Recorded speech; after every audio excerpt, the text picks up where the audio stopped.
Hello, good morning. In the previous class, we have understood the topic that is the superconductivity, and what is the superconductor material, superconductor. So, in the previous class, we will see Kamerlingh Onnes discovered this phenomenon of superconductivity in 1911. The phenomenon of disappearance of electrical resistance of the material at a certain temperature is called the superconductivity, and the material in this state is known as the superconductor. So what is the next one is the in this topic we will see the critical magnetic field. So what is the critical magnetic field? We already seen the critical temperature, the temperature at which the electrical resistance, the temperature below which the electrical resistance of the material becomes zero is known as the critical temperature. So then what is the critical magnetic field? So when the superconductor is placed in the strongly magnetic field, okay, so what happen? It loses its superconductivity property. Means when the superconductor is placed in the strongly magnetic field, what happen? It loses its superconductivity property and return to the normal state, means behave like a normal material. Okay, so the minimum magnetic field required to destroy the superconductivity state, it is known as the critical magnetic field. The minimum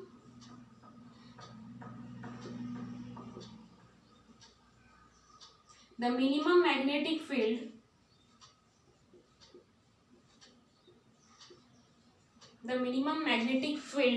required to destroy the superconductivity state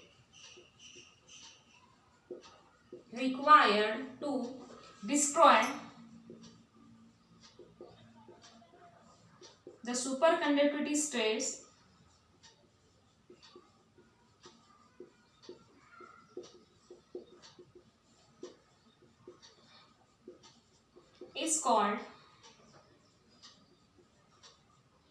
critical magnetic field.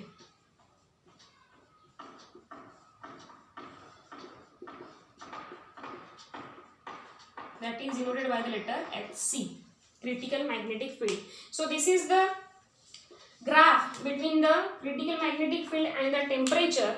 So from this graph we will see there are two states, that is the superconducting state and non-superconducting state. But what is the relation between the magnetic field and the critical temperature? Critical magnetic field and the critical temperature. So first observation is seen from this graph, that is at any temperature below Tc, at any temperature, this is the critical temperature, and below this temperature at any temperature, here, and in the absence, that is here the zero value of critical magnetic field, this is the critical magnetic field axis, and at the zero value means in the absence of magnetic field, the material is in superconducting state.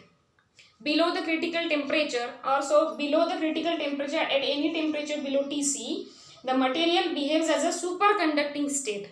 Okay. Second observation, when the magnetic field is applied, what happened? When the magnetic field is applied and its strength reaches to critical value, that is Hc, means that the maximum value of a magnetic field is applied and the material is placed in the strongly magnetic field, what happened? The superconductivity in the material disappear, means it behaves as a non-superconducting. When the magnetic field is applied to the material, that is the strongly magnetic field, the superconducting means when we reach the value above this Hc0, means at the strong value the material behaves as a non-superconducting material.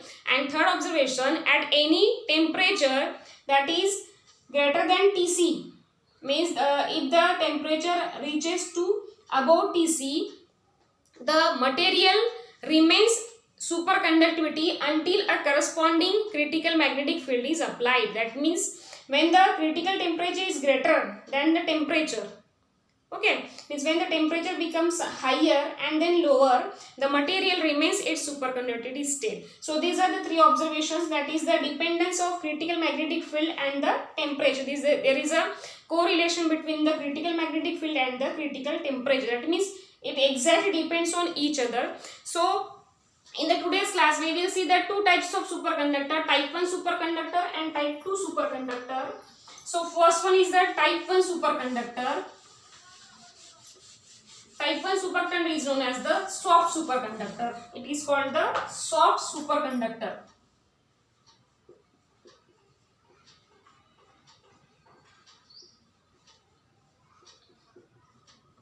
Soft superconductor. And in the type 1 superconductor, the transition from the superconducting state to the normal state in the presence of magnetic field occurs sharply at the critical value of the magnetic field Tc, and this is the graph for the type 1 superconductor. Okay, so this is the magnetic field,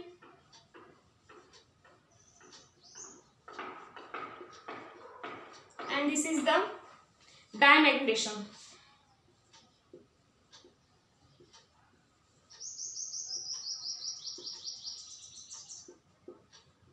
That is the M. Okay, so the transition from superconducting state to the normal state in the presence of magnetic field occurs sharply. So this is the graph for them. That means the superconductivity becomes 0 value. Okay, this is the normal state, and this is the superconducting state.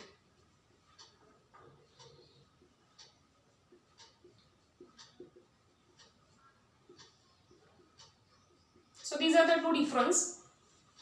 So this is the superconducting state and this is the normal state. So type 1 superconductor, in the type 1 superconductor, the transition from normal state to the superconducting state occurs very sharply at the critical value of magnetic field Hc. That is this is the 0 value and this is the critical magnetic field. At critical magnetic field, when the temperature reaches, when the magnetic field reaches to exact Hc, that is the critical magnetic field. So at that point, there are superconducting state becomes sharply 0, means diamagnetation occurs to 0, and this is the critical magnetic field Hc. So type 1 superconductor, magnetization drops suddenly at Hc, and after this point the specimen exists in the normal state. So at the critical magnetic field, so this temperature becomes dropped to 0, means superconductivity drops to 0. That means diamagnetic value reached to Hc, means magnetic field reached to Hc, and after that point, at this point, so material behaves as a normal state. That means magnetization drops. This magnetization drops to suddenly 0 at Hc, and after this point the specimen exists in the normal state, means above Hc, means above the critical magnetic field, the material behaves as a normal state. Type 1 superconductor is known as the soft superconductor, and they lose their superconductivity abruptly when placed in the external magnetic field. So this type of superconductor destroy their superconductivity abruptly when placed in the external magnetic field. And type 1 superconductor are perfectly diamagnetic and exhibit Meissner effect. So what is the Meissner effect? We will see in the next class. The metallic superconductor like aluminium, Sn, lead are of type 1 superconductor. It is the aluminium, lead, zinc, okay, that is aluminium, Sn and Pb. Only aluminium, Sn and Pb are the examples of type 1 superconductor. Okay. Then next one is the type 2 superconductor.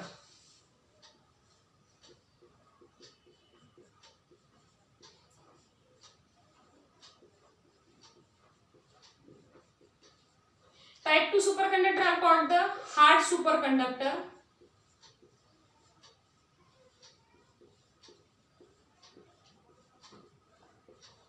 So type 1 is the soft superconductor and type 2 is the hard superconductor. So this superconductor lose their superconductivity gradually. So this is the diagram. We will study comparatively. So this is the diamagnetism. Here also diamagnetism, that is the M. We write here only M. And this is the magnetic field.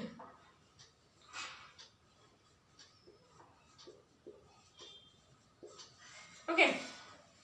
So what is the, this is the superconductivity state at 0. This is also superconductivity state at 0.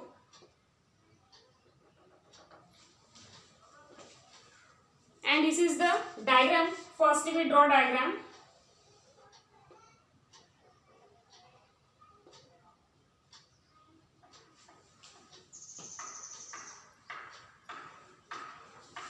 There are two peak points.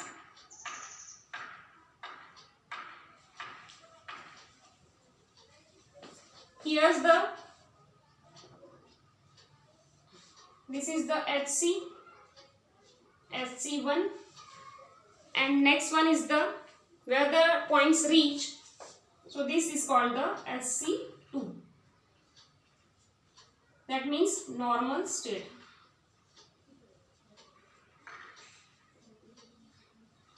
And this is the superconducting state.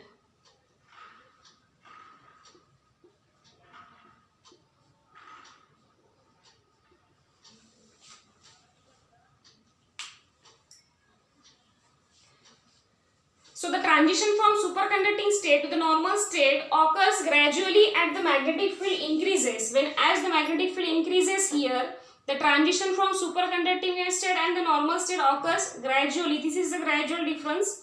Here the superconductivity abruptly changed, means 0, and here abruptly changed to Fc. But here the superconductivity change gradually to normal state, means difference between the superconducting and normal state is the gradually decreases as the magnetic field is increases. Okay. So and in the region like it means that they have two critical magnetic fields. There are two critical magnetic fields. This is the Hc1 first critical magnetic field for the this peak, and this is the Hc2 second magnetic field for the normal state. Lower critical magnetic field Hc1 and the upper critical magnetic field Hc2. So in the region between Hc1 and Hc2, the diamagnetic behavior vanishes gradually. In this two state, this is the, and this is the, in this two Hc1 and Hc2, this difference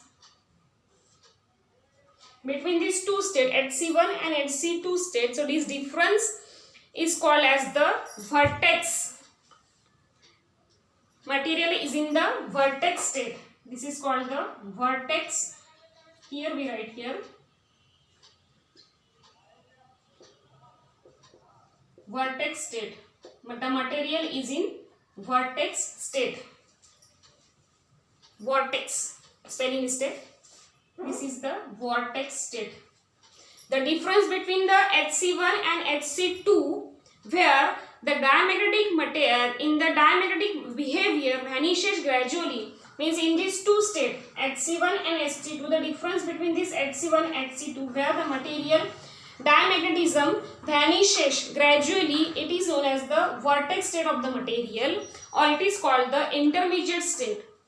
Okay, there are two difference between these two type 1 and type 2 superconductor. See the diagram, difference between two diagram. There is the superconductor decreases abruptly, and here the transition between two state decreases regularly, means gradually. So this is the difference between two type 1 and type 2 superconductor.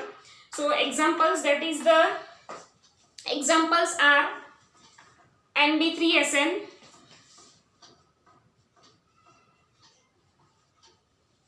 Nb3Sn, metal alloys like Nb3Sn, and used in the fabrication of superconducting magnets. So these are the type 1 and type 2 superconductor.